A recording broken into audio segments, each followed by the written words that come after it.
Welcome back नाज़रीन, एक बार फिर से करते हैं आपको खुशामदीद मुस्कुराती सुबह में। मैं हूं अरसला ताहिर और नाज़रीन अब बात कर लेते हैं गैर कानूनी गैर मुल्कियों के हवाले से।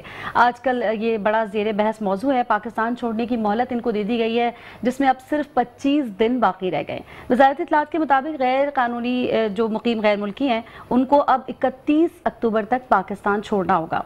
अब काम तो ये थोड़ा सा मुश्किल है ही, क्योंकि एक बहुत जिसे कहते हैं 4 दिहाइयाँ हो चुकी हैं इनको यहाँ रहते हुए और हुकूमत करते हुए, अगर हम इस तरह से कहें, क्योंकि आपको हर शोबे में अफगान बाशिंदे नजर आते हैं, हर जगह काम करते हुए नजर आते हैं। इनको निकालना क्या इतना आसान होगा, मुश्किल होगा? क्या क्या प्रॉब्लम्स फेस करनी पड़ेंगी हमें भी और जाहिर है उन लोगों को भी? इसी हवाले से हमें अपडेट करेंगे हमारे नुमाइंदे जीएम गोपांग। जीएम गोपांग, अस्सलाम वालेकुम।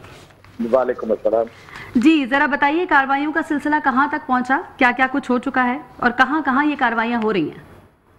जी देखें, ये जो गैर कानूनी जो गैर मुल्की है यहाँ पर पाकिस्तान में जो आबादकारी हुई है उसमें सबसे ज्यादा जो तादाद है वो अफगान रेफ्यूजीज की है।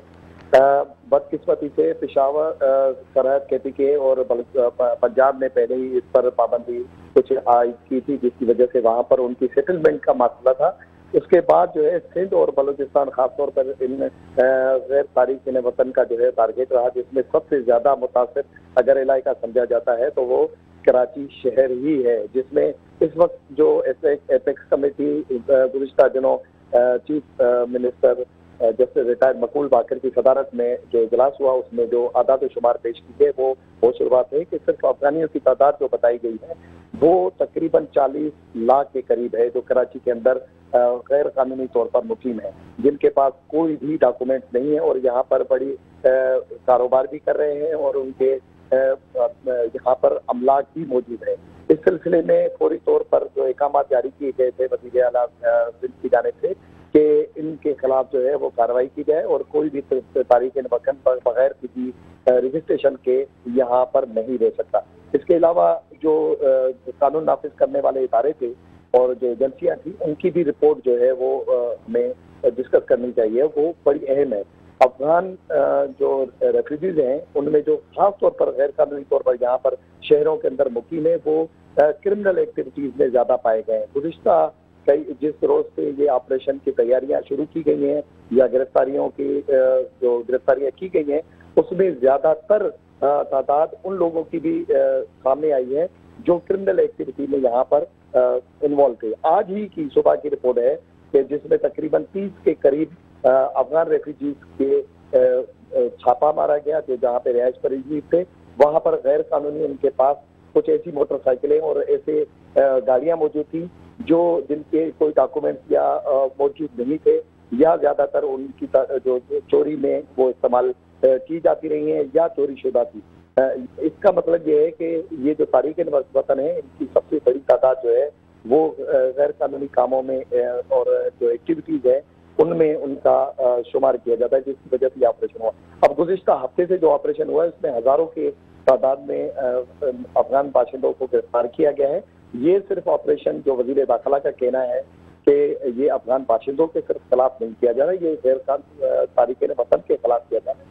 मगर सबसे बड़ी तादाद चूंकि अफगानियों की है कराची के अंदर और सिंध के अंदर, तो लामौला ये बात हमें बार बार कहना पड़ रही है कि ये अफगानियों के खिलाफ ऑपरेशन है। ये अफगानियों के खिलाफ ऑपरेशन नहीं है। वजीर दाखिला भी वाज़ेह मौक़िफ़ इख्तियार कर चुके हैं, वजीर आला सिंध भी ये कह चुके हैं कि ये गैर कानूनी यहाँ पर जो रिहाइश पजीर लोग हैं गैर मुल्की उनके खिलाफ है, जो बगैर डॉक्यूमेंट के, बगैर किसी इजाजतनामे के या बगैर किसी परमिशन के शहरों के अंदर मौजूद है। जी, ये गैर मुल्की अफराद जो हैं पासपोर्ट के बगैर आ कैसे जाते हैं? जी हमको ये बताइएगा जरा, ये हमारे मुल्क में इतना आसान क्यों है? ये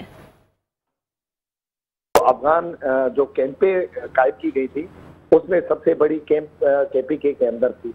उसके बाद यहाँ पर जो उनकी तादाद बढ़ने के बाद हमारे पास इतनी वसाइल और इतनी नफरी नहीं थी जिसकी वजह से वहाँ पर कोई ऐसा बॉर्डर या कोई ऐसी लाइन खींची जा सके कि इनको रोका जा सके।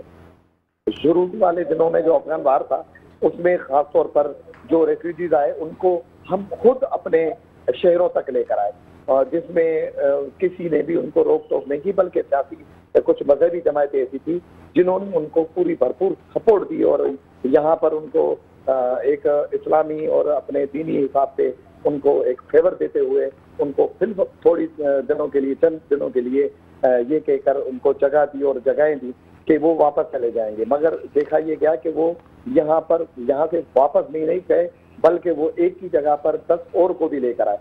उसके बाद उनके जो डॉक्यूमेंटेशन वगैरह थी उसमें भी हमारे पास जो सिस्टम है उसमें इतने नकाइस मौजूद है, इतनी जो है करप्शन मौजूद है कि पैसों के एवज उनको जाली डॉक्यूमेंट्स बनाकर दे दिए गए, जिसमें खास तौर पर नादरा के पास जो रिकॉर्ड है वो भी जो लास्ट टाइम पेश किया गया है कि जिसमें 40 लाख की आदाद शुमार जो बताई गई उसमें तकरीबन 50% से ज्यादा के पास, यानी कि 20 लाख से ज्यादा के पास नादरा के जाली शनाख्ती कार्ड मौजूद है। अब इसके अलावा जो दीगर जो रेजिडेंशियल सर्टिफिकेट होते हैं जिसमें डोमिसाइल और पीआरसी है वो तक जो है इन्होंने बनवा लिए हैं।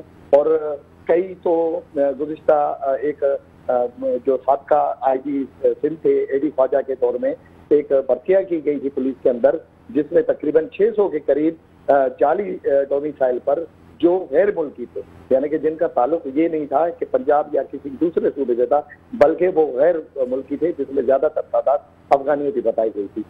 तो ये हमारे पास एक अलमिया है कि हमारे पास जो सिस्टम है वो इतना पायदार या इतने वसाइल ना होने की बुनियाद पर ये पेनिट्रेशन हमारे शहरों तक आ गई। और ख़ास तौर पर कराची जैसे ऐसे मेट्रो सिटी के अंदर जहाँ पर 2.5 करोड़ से ज़्यादा की आबादी है, वहाँ पर इनकी आबादकारी और यहाँ पर अब तो कॉलोनियाँ बन चुकी है। आप सोरार रोड चले जाएं, औरंगी चले जाएं, कोरंगी चले जाएं, लांडी चले जाएं, जो पसगरदाई है उसमें तो इनके बड़े बड़े एरियाज बन चुके हैं, गोड बन चुके हैं।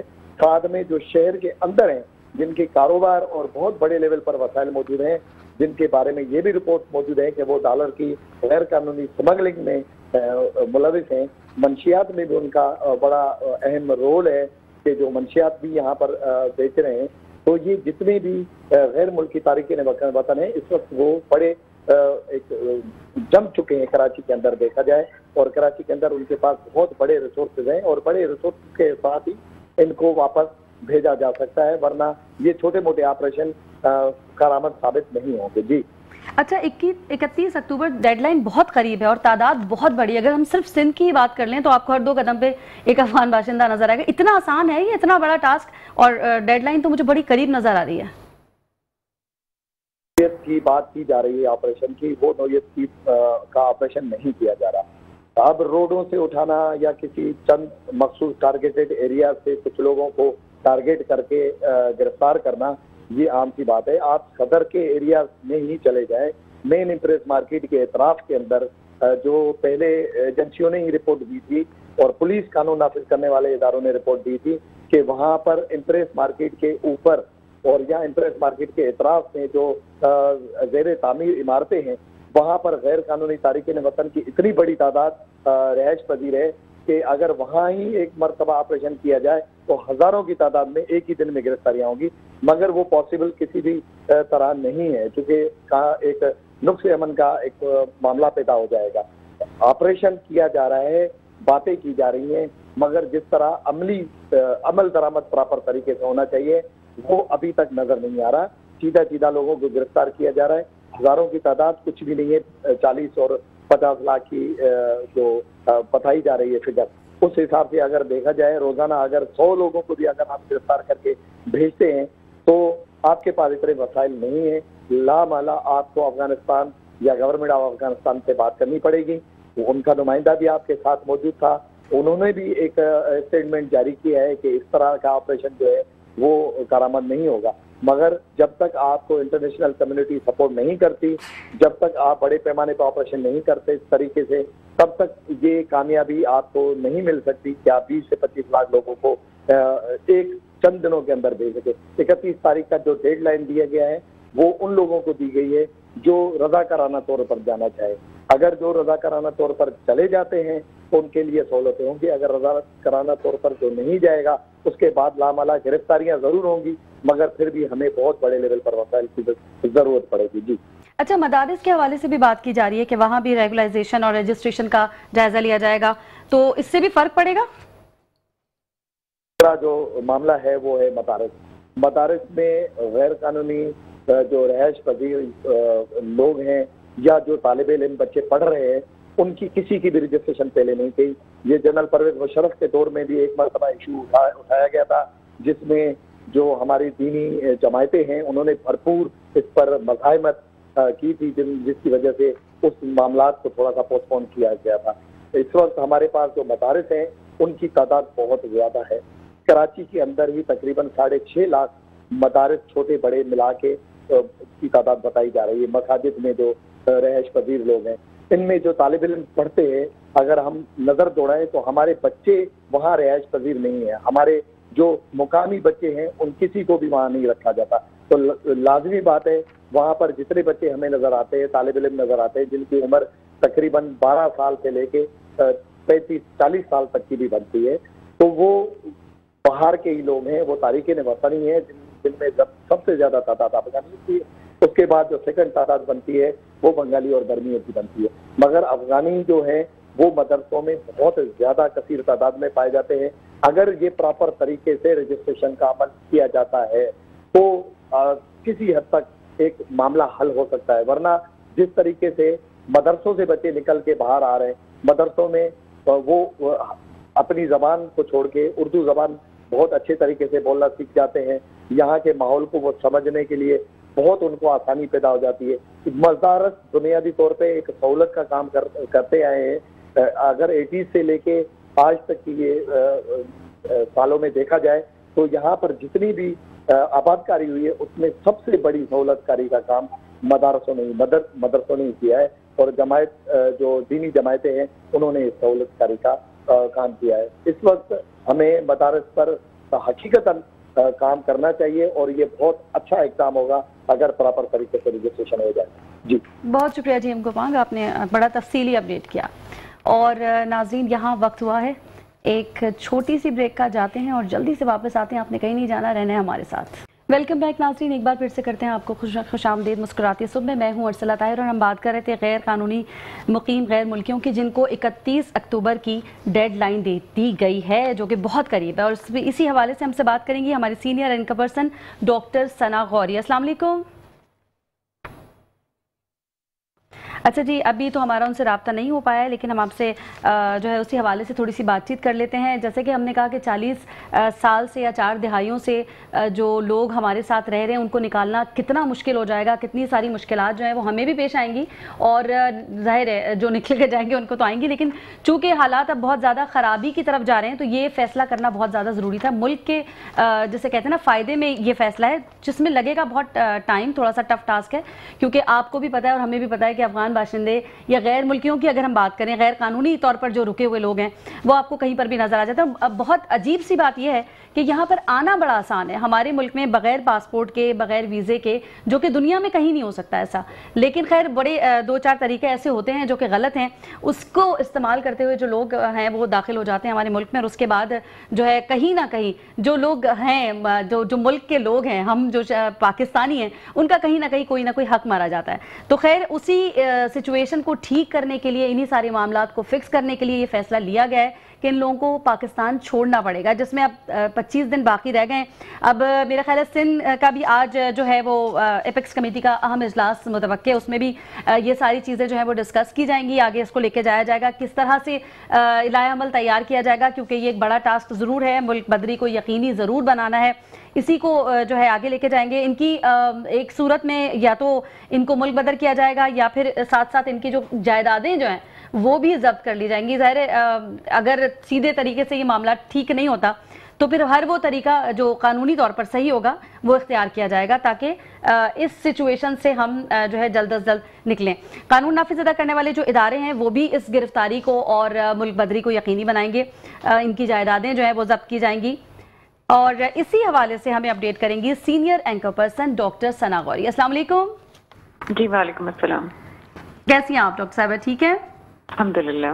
अच्छा डॉक्टर साहबा, अब 25 दिन रह गए, दिन बहुत कम रह गए और 31 अक्टूबर डेडलाइन है इनको निकालने की। कितना आसान है और कितना मुश्किल है? दिन कम नहीं लग रहे जितनी बड़ी तादाद है? अर्सला, लफ्ज निकालना बड़ा हार्श लफ्ज है ना। सही है। इतना हार्श लफ्ज किसी इंसान के लिए इस्तेमाल करना, किसी कौम के लिए इस्तेमाल करना अच्छा नहीं है। सही। ये जरूर है कि हम ये कह सकते हैं कि उन्हें जो गैर कानूनी तौर पे मुकीम लोग हैं अफगानी, उनको मुल्क बदर किया जा रहा है, जो कि बिल्कुल ठीक है। ये सिर्फ पाकिस्तान नहीं कर रहा, ये पूरी दुनिया में होता है। हमारे यहाँ चूंकि हम वो कौम हैं, हम वो लोग हैं जो कि डिसीजंस हम बड़ी मुश्किलों से लेते हैं, और हमारे पास जब एक चीज हो जाती है उसके बाद हम इसको करते हैं कि इस तरह से इसको लेके चलना चाहिए।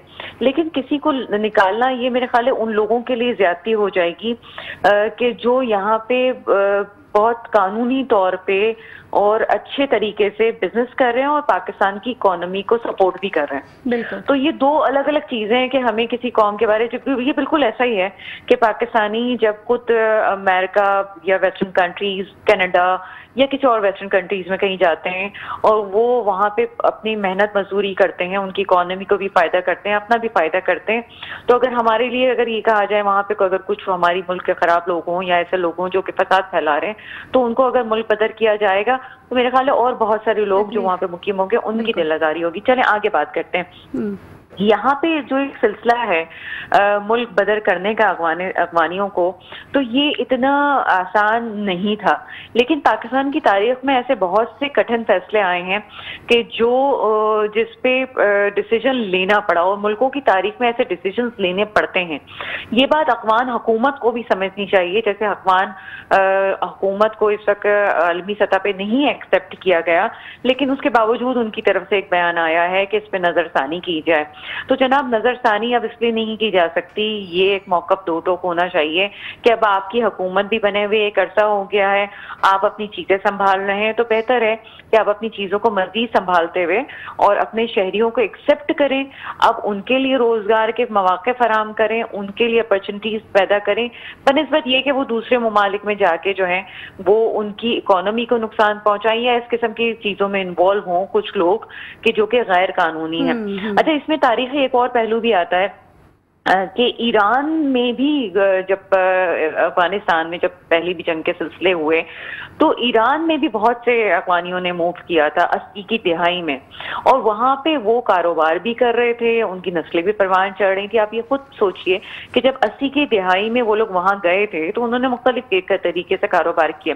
अब ये 7-8 साल पहले की बात है कि वो लोग वापस पलटे, जबकि अमरीकी इनखला नहीं हुआ था, ये सब चीजें नहीं हुई थी, और आगे वहां पे उन्होंने अपने बिजनेस शुरू किए। क्यों? इसकी वजह ये थी कि ईरान में भी पॉलिसी सख्त हो गई थी कि वहां पे जो शहरी रहता है उसको किस हद तक हदूद देने चाहिए, उनकी प्रॉपर्टी कितनी होनी चाहिए, या उनको टैक्सेस कितने देने चाहिए, अगर किसी के डॉक्यूमेंट्स पूरे नहीं है तो उसको मुल्क बदर करना चाहिए।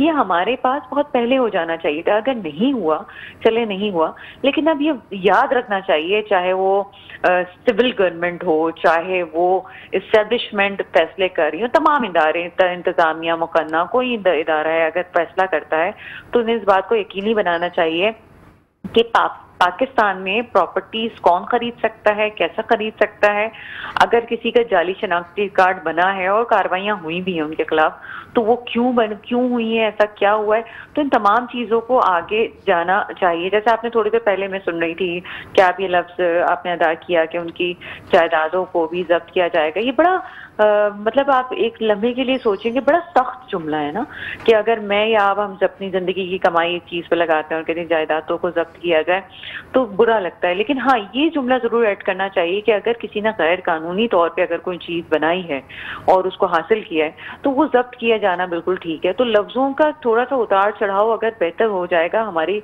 स्क्रीन पे भी, तो उससे फायदा क्या होगा? उससे फायदा ये होगा कि जो हमारे हमसाए मुल्क से भी ताल्लुकात बेहतर रहेंगे, जो यहाँ के अफगानी हैं वो ये सोचेंगे हमारे भाई कि हाँ जनाब इस मुल्क में भी मसाइल हैं, जबकि सबको पता है कि हमारे मुल्क में मसाइल हैं।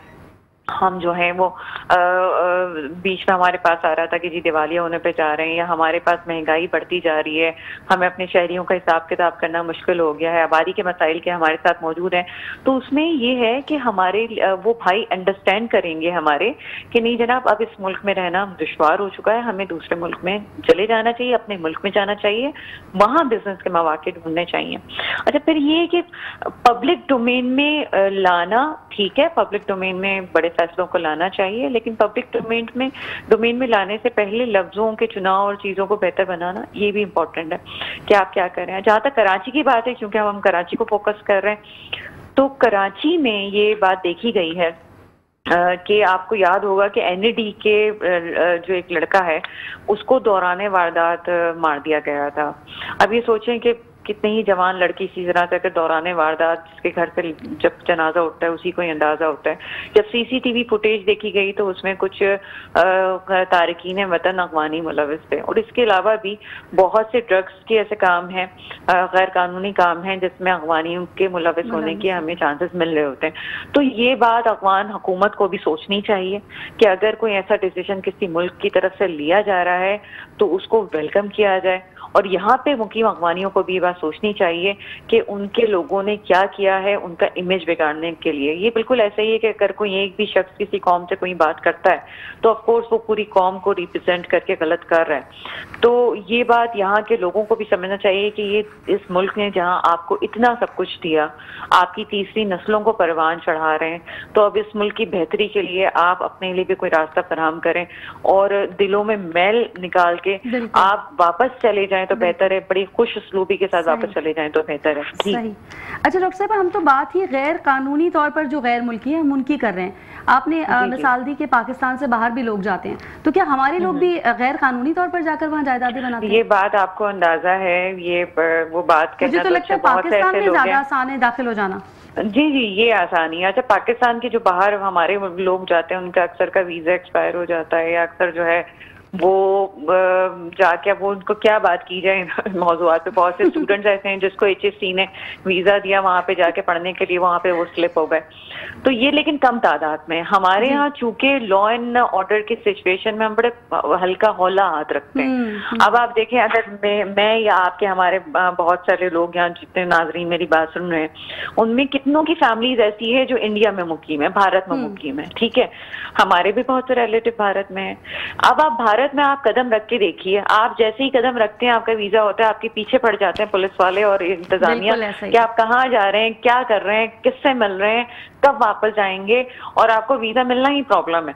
लेकिन आप पाकिस्तान में आ जाए, आपको एक दफा कोई कॉल आएगी कि अच्छा आप आए हुए हैं जी क्लियरिफिकेशन के लिए थाने आ जाएंगे, दैट से चलो। लेकिन हमारे यहाँ पूछ गछ नहीं है ना, कोई आ गया तो आ गया, चला गया तो चला गया। मतलब कोई बॉर्डर क्रॉस करके आ रहा है तो इंडिया वालों को तो हम फिर भी भारत वालों पे नजर रखते हैं कि कौन आ रहा है, उसमें एक दफा कॉल हो जाती है, वो भी ज्यादा नहीं होती। लेकिन जो हमारे जो बॉर्डर्स मिल रहे हैं, पाकिस्तान की जो जोग्राफिया है, वो जोग्राफिया को आप गौर से देखें। हम अफगानिस्तान से मिल रहे हैं, हम भारत से मिल रहे हैं, हम जो है वो चाइना से मिल रहे हैं, हम ईरान से मिल रहे हैं।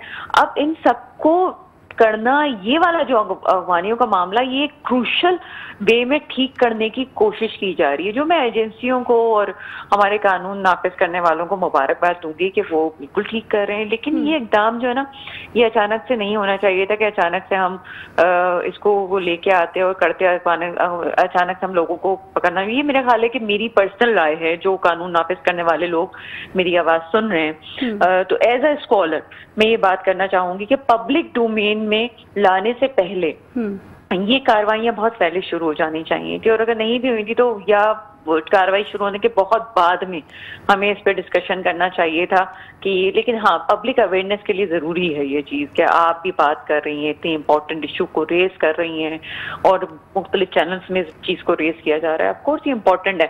फिर एक और इसमें जो एलिमेंट आ जाता है वो ये है कि आपके ताल्लुकात अफगान हुकूमत से कैसे हैं, उनसे डायलॉग करना भी बहुत जरूरी है। फिर वही बात है कि अभी तो उनको आलमी सतह पे नहीं एक्सेप्ट किया गया, लेकिन अफगान हुकूमत के साथ डायलॉग करना जरूरी है। TTP का मसला भी है। अब TTP वो एलिमेंट है पाकिस्तान का कि जिस पे अब तो वो वक्त आ गया कि 10-12 साल जिस तरह से गुजरे हैं, उसमें अब उनसे तो डायलॉग की कोई गुंजाइश नहीं बन सकती।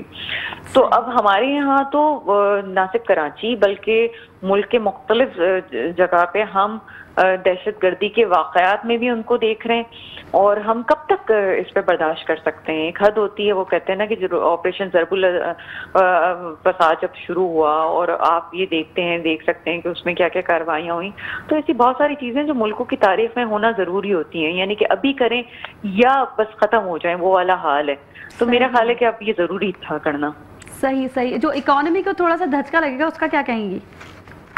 इकोनॉमी को धचका लगना, ये मैं नहीं समझती कि हमारी इकोनॉमी को कोई धचका लग सकता है इस पे। अच्छा। पाकिस्तान पॉपुलेशन के लिहाज से अगर आप देखें तो वैसे ही एक रिच मुल्क है, और ऐसा रिच मुल्क है कि आप इकोनॉमी के कॉरिडोर्स यहाँ पे आपके खुले में, हमारी जो पॉपुलेशन है, यानी कि आप इसको अगर आप ये कह लें कि Pakistan has a large and growing population making उसमें significant market for business and a source of labour, तो आपका गलत नहीं होगा, आपके लिए तो पूरी दुनिया के लिए एक सिग्निफिकेंट मार्केट है। तो ये कहना कि कोई चला जाएगा और इकोनॉमी को झटका लगेगा या वो कुछ नहीं है, ऐसा कुछ भी नहीं है।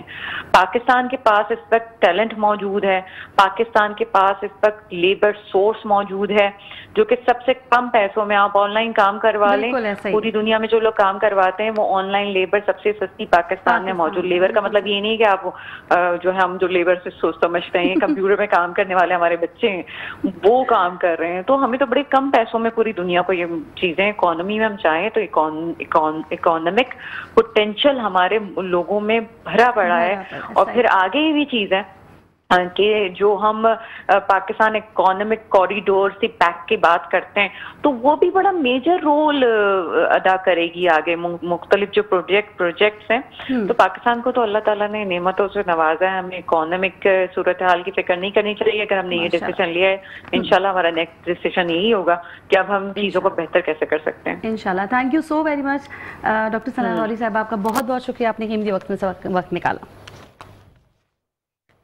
यहाँ पर हम बात कर लेते हैं दोबारा से आपसे, जैसे हम डिस्कशन कर ही रहे थे, ये गैर कानूनी गैर मुल्कियों के हवाले से बात है जिनको पाकिस्तान छोड़ने की मोहलत दे दी गई है, जो कि रह गए हैं सिर्फ और सिर्फ 25 दिन बाकी। और इस वक्त हुआ एक छोटे से ब्रेक का, जल्दी से जाते हैं और वापस आते हैं, आपने कहीं नहीं जाना। वेलकम बैक नाज़रीन, एक बार फिर से करते हैं आपको खुशामदीद मुस्कुराती सुबह में। मैं हूँ अरसला ताहिर और इस वक्त हम वेलकम करेंगे हिजाब फातिमा को। अस्सलाम वालेकुम, कैसी हैं आप? ठीक ठाक हिजाब। अच्छा हिजाब, आपसे सुनेंगे अब नाते रसूल मकबूल सल्लल्लाहु अलैहि वसल्लम की को पेश करने की सादत हासिल कीजिए।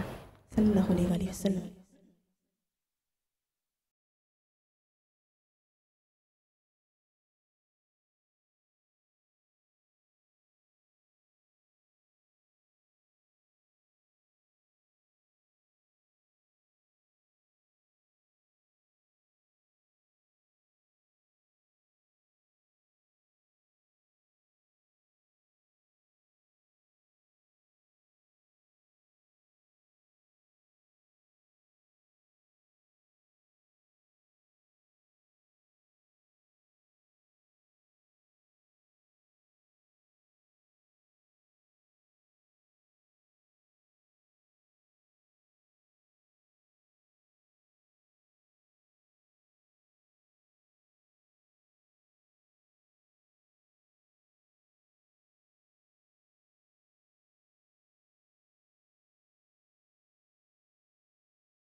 माशाल्लाह, सुभान अल्लाह। जी डॉक्टर साहब, अब आपकी तरफ आ जाते हैं। जी जी जी, देखिए हुकूक़ुल इबाद में रिश्तेदारों के भी हुकूक़ आते हैं और कुरान पाक में रिश्तेदारों के हुकूक़ अदा करने की बड़ी सख्ती से ताकीद की गई है कि और करीबी रिश्तेदारों के हुकूक़ की निगहदाश्त करो।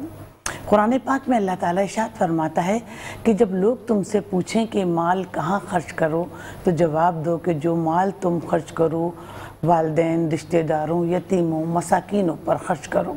एक शख्स नबी करीम सल्लल्लाहु अलैहि वसल्लम की खिदमत में हाजिर हुआ और कहने का, या रसूल अल्लाह, मुझसे एक बहुत बड़ा गुनाह सरजद हो गया है, क्या मेरी तौबा कबूल हो सकती है? तो नबी करीम सल्लल्लाहु अलैहि वसल्लम ने फरमाया, तुम्हारी माँ जिंदा हैं? तो उन्होंने कहा, नहीं रसूल अल्लाह, मेरी माँ का इंतकाल हो गया है। तो उस पर नबी करीम सल्लल्लाहु अलैहि वसल्लम ने फरमाया, क्या तुम्हारी खाला जिंदा हैं? तो कहने, या रसूल अल्लाह, मेरी खाला जिंदा हैं। तो नबी करीम सल्लल्लाहु अलैहि वसल्लम ने फरमाया कि जाओ उनके साथ जाके हुस्न सलूक करो। नबी करीम सल्लल्लाहु अलैहि वसल्लम की खिदमत में एक शख्स आया, कहने, या रसूल अल्लाह, मेरे कुछ रिश्तेदार ऐसे हैं जिनके साथ में मोहब्बत से पेश आता हूँ मगर वो नफरत से पेश आते हैं। मैं नेकी करता हूँ, मेरे साथ बदी करते हैं, मैं अच्छा सलूक करता हूँ, वो मेरे साथ बुरा सलूक करते हैं। तो नबी करीम सल्लल्लाहु अलैहि वसल्लम ने फरमाया, जब तक ये तेरा तर्ज अमल यही रहेगा, अल्लाह ताला तेरा हर हाल में मददगार रहेगा। तो जो शख्स चाहता है कि बुरी मौत से बचे, उसकी उम्र में इजाफा हो, उसके रिस्क में बरकत हो, तो उसे चाहिए कि सिले रहमी करे, रिश्तेदारों के हुकूक अदा करे। बेशक बेशक ऐसा ही है। और डॉक्टर साहब बिल्कुल ऐसा ही है कि हम फिर भी थोड़ा बहुत अगर काम कर भी लेते हैं तो वो घर वालों पे शायद थोड़ी समझ में भी आ जाती है, लेकिन रिश्तेदारों की तरफ लोग जो है ना जाना ही नहीं चाहते, उस तरफ सोचना ही नहीं मैं चाहते। तो देखती हूँ कि रिश्तेदार जो हैं किराए के मकान मालिक की तरह होते हैं कि जितना भी बना लो, संवार लो, सजा लो, वो छोड़ के चले जाते हैं। लेकिन देखिए, हमें तो दीन इस्लाम यही तालीम देता है कि कोई हमारे साथ बुरा सलूक करे तो हम उसके साथ अच्छा सलूक करें। नबी करीम सल्लल्लाहु अलैहि वसल्लम पर दीन हक के प्रचार के लिए निकले तो लोगों ने राह हक में कांटे बिछाए, उन पर पत्थर बरसाए, लेकिन वो सच्चाई के साथ अपने दीन की तबलीग करते रहे और उन्होंने अपने बदतरीन दुश्मनों को माफ़ करके रहती दुनिया तक लोगों को मोहब्बत का अब्दी पैगाम दिया। देखिए, नबी करीम सल्लल्लाहु अलैहि वसल्लम की हज़रत मेहानी चचाज़ाद बहन थी। फ़तेह मक्का के मौके पर उन्होंने दो ऐसे लोगों को पनाह दी जो इस्लाम के सख्त दुश्मन थे। हज़रत अली करमल्लाहु वजह ने जब उन पर देखा तो उन पर तलवार तान ली, तो वो फ़ौरन घबराहट के आलम में नबी करीम सल्लल्लाहु अलैहि वसल्लम के पास गईं। तो नबी करीम सल्लल्लाहु अलैहि वसल्लम उन्हें देखकर एहतराम में खड़े हो गए, उन्हें पूरा वाक़या बताया। तो नबी करीम सल्लल्लाहु अलैहि वसल्लम ने फरमाया कि जिसको उम्मे हानी ने पनाह दी उसको मैंने भी पनाह दी। तो देखिए, नबी करीम सल्लल्लाहु अलैहि वसल्लम का ये तर्ज अमल था, फरमाते थे कि अपने रिश्तेदारों की माली मदद करो। और नबी करीम सल्लल्लाहु अलैहि वसल्लम ने नेकी का आगाज़ अपने अहल वयाल से किया। फरमाया कि जो गुरबा को सदका देता है उसे 1 दर्जे सवाब मिलेगा, और जो अपने रिश्तेदारों की माली मदद करता है उसे 2 दर्जे सवाब मिलेगा। तो हम अपने रिश्तेदार अगर बीमार हो जाएं तो उनकी आदत करें, उनके कोई फौतगी हो जाए तो उसके जनाजे में शिरकत करें और ज़्यादा से ज़्यादा उनके हुकूक अदा करें ताकि हमारी दुनिया और आखिरत दोनों संवर जाए। बेशक, सुभान अल्लाह। और अब आ जाते हैं रिबाना साहब आपकी तरफ, आप नाते रसूल मकबूल सल्लल्लाहु अलैहि वसल्लम पेश करने की सादत हासिल कीजिए।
अल्लाह सुभान अल्लाह। और यहाँ वक्त हुआ है अब इजाज़त का, आपसे भी इजाज़त चाहेंगे नाहिद अब्रार साहब और दीवाना साहब आपसे भी, और हिजाब फातिमा आपसे भी बहुत बहुत शुक्रिया, आपने आकर इस महफिल को रौनक बख्शी। और नाज़रीन यहाँ पर आपसे भी लेंगे इजाज़त क्योंकि वक्त हुआ है इजाज़त का। अपना रखिएगा बहुत ख्याल, कल भी होगी आपसे मुलाकात, तब तक के लिए अल्लाह हाफ़िज़। और जाते जाते हिजाब फातिमा आप नात सुनाती ले जाएंगे। खुशबू है दो आलम, एक नात की फरमाइश कर रहे हैं और सलाम बहुत ठीक ठीक। खुशबू